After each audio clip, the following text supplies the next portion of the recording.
The Chinese PLAAF is advancing tactics for unmanned aerial vehicles such as remote takeoffs, landings away from home bases, and potential manned-unmanned teaming. According to a report by the state-owned broadcaster China Central Television on the 12th of August in the Western Theater Command, a PLAAF UAV unit employed Aviation Industry Corporation of China Wing Lung 2 UAVs for trials. These multi-role medium-altitude long-endurance UAVs engaged in a recent exercise in northwest China's deserts, conducting realistic reconnaissance and strike training. Operators controlled the Wing Lung 2s from mobile ground control stations at extended ranges with satellite communications SATCOM antennas used for communication.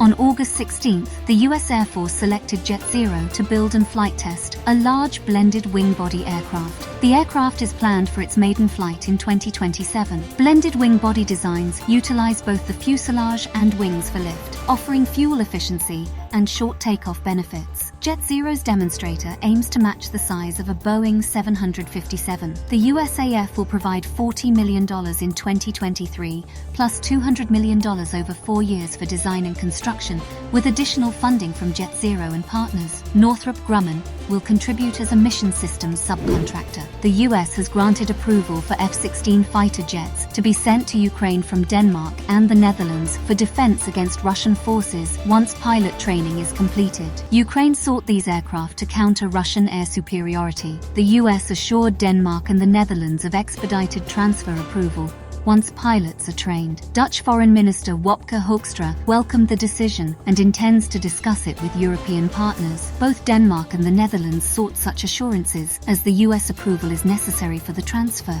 A coalition of 11 nations is set to train Ukrainian F-16 pilots in Denmark, with anticipated results in early 2024, according to Denmark's acting defense minister Troels Poulsen. North Korea may launch another spy satellite in late August or early September, according to South Korean lawmaker Yoo Sang-bum, who cited intelligence agency information. North Korea's previous military satellite launch in May failed, but the nation plans to launch another satellite soon. Yoo mentioned that if North Korea rectifies issues, a launch might coincide with its September 9th founding anniversary. North Korean leader Kim Jong-un aims to conduct a launch in the latter half of the year. China's defense minister Li Shangfu has warned against meddling with Taiwan, referencing recent criticism of Taiwan's Vice President William Li's U.S. stopovers. Li cautioned against attempts, possibly by the U.S., to employ Taiwan to restrain China, asserting that such efforts would inevitably fail. He spoke at the Moscow Conference on International Security, asserting that Taiwan's reunification with mainland China is an inescapable historical trend and a domestic matter immune to external interference. Li emphasized that playing with fire